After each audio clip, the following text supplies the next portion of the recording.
sometimes you can't take your staff. I will at some point bring a staff in again. But Hong Kong's a different environment. It's a professional environment because you have professional teams. There's a 10 league professional team, and every one of those players is a professional player, and every club has professional coaches. So there's less of a need to bring professionals in because you already have them here. In a place like this, you have to have, where there's no professional environment, you have to bring professionals in. And for me, the biggest thing, you must make sure whoever the next coach is of a level of understanding of what is needed. So we've taken us here. It's now the job of the next guy to take us here. And you can only do that by having the right person in place. Don't go cheap. Don't try to budget everything because you only get what you pay for. That's the reality. Finally figured it out. It's just a much more organized and has heritage. Football is a football place. Here, baseball, basketball, maybe football. Whereas Hong Kong, it's football, football, football, football. Football is king. So the whole environment is based on football. The FA is very well organized from top to bottom. We have like 88 full-time staff working in a huge building. Whether it's marketing, competitions, different departments, technical department. We have a training base which is world class. Everything that you need to develop football. So we have a home. Those things are not here. You don't have a home. The national team doesn't have a home. We're going from here to here to here to here every week. We don't know where the training is. And how long does it take to fix this? In the 50s, Taiwan was one of the stronger teams in the nation, in the area. Why haven't some between then and now? Why? Why isn't there a world-class training base here? There's no reason not to have one. Why is it that we had to win the first trophy in 50 years? It doesn't make any sense. Again, people talking a very good game, but very little evidence. Finally figured it out.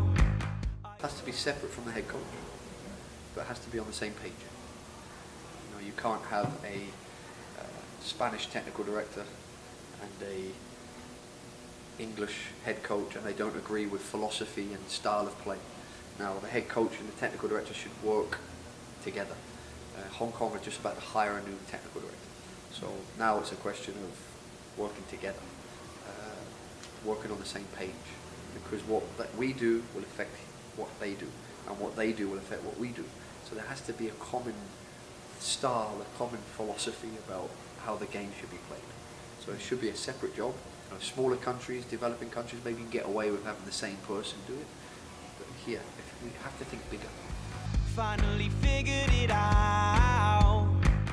Coaches you're supposed to be an educator, right? And to educate, first you must educate yourself.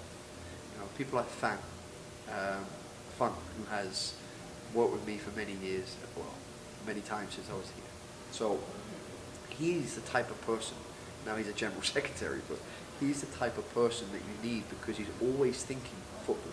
He's always trying to find better ways of doing stuff. He's always watching better people work. He's always looking to learn. Like you said, we would put on training sessions and some coaches can't be bothered to go out. So these are not serious people. So what we need is, in all countries, is serious, committed people that want to be good coaches and want to learn. So if you're a serious coach, you should be finding as much information and educational material as possible, constantly looking at football, constantly working with players, constantly asking about going abroad and getting new experiences. But until that, if you don't have that inquiring mind, you're not going to be a successful coach. If you're a serious coach, get out of your comfort zone. Go and do a coaching course somewhere else. Go and listen to new methodologies and new ideas. Watch many different types of football. And push yourself to go to the top. Finally figured it out. I don't listen to the word no. Somebody says no to me, it's only the first step to get to a yes. And as a leader, you have to have this mentality. You cannot be told what to do. You want me to do the job, then this is how I'm going to do it. Then get it changed. You change it. Don't sit back. Well, I'm local, and I go and get. It's just sob stories, you know. Get a decision, get an answer, and if they don't give it to you, don't do the job. You know, in our pro license, we were told by a very experienced manager, if you take the job for any price, you pay the price. So if you let people tell you what to do constantly, and you keep asking for support, and you need this, need that, and they don't give it to you, then don't do it. But if you decide to do it, have a mentality that I have to find a way. You say no to me, now I have to find another way of getting to my yes. That's part of being a good head coach. Again, it goes back to being an experienced head coach. You have to be a good salesman. You have to sell your vision to the people that you work for to get what you want. You can't just sit there and expect them to give you everything. And then you have to get results. You get results, people listen. And that's part of the process. If you can't sell your vision to the people on top of you, how can you sell your vision to the players?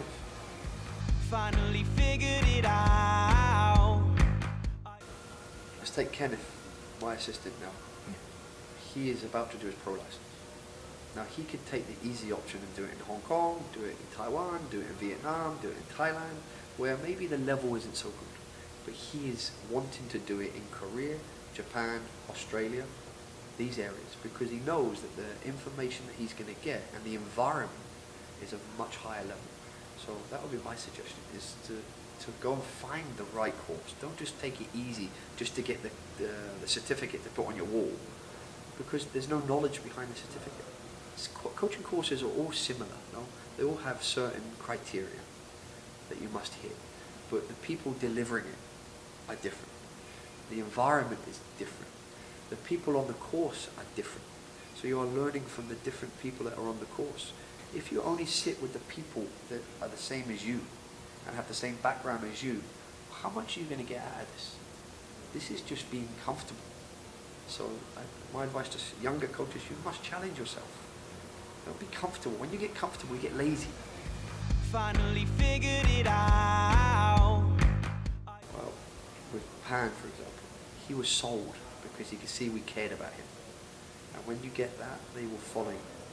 And our goalkeeper coach, David Rouse, did a fantastic job with him. And then they had their own separate management situations where it was the goalkeeper union, David used to call it. Right? And Pan brought into this because he knew that there was somebody that understands football, understands goalkeepers, and understands him. And then that was brought into the team philosophy. So again, it's up to the head coach to find ways and be creative to manage these people, because they're the best players generally, because they're a little bit more creative. Finally figured it out. My future, still I'd love to coach my own national team at some point. That's my end goal. And other than that, it's going to be an interesting journey. I'm much closer than I was. I'm getting closer every time. And but I love Asia. And I love this part of the world. And yeah, so I still think my end goal is to be the head coach of England one day.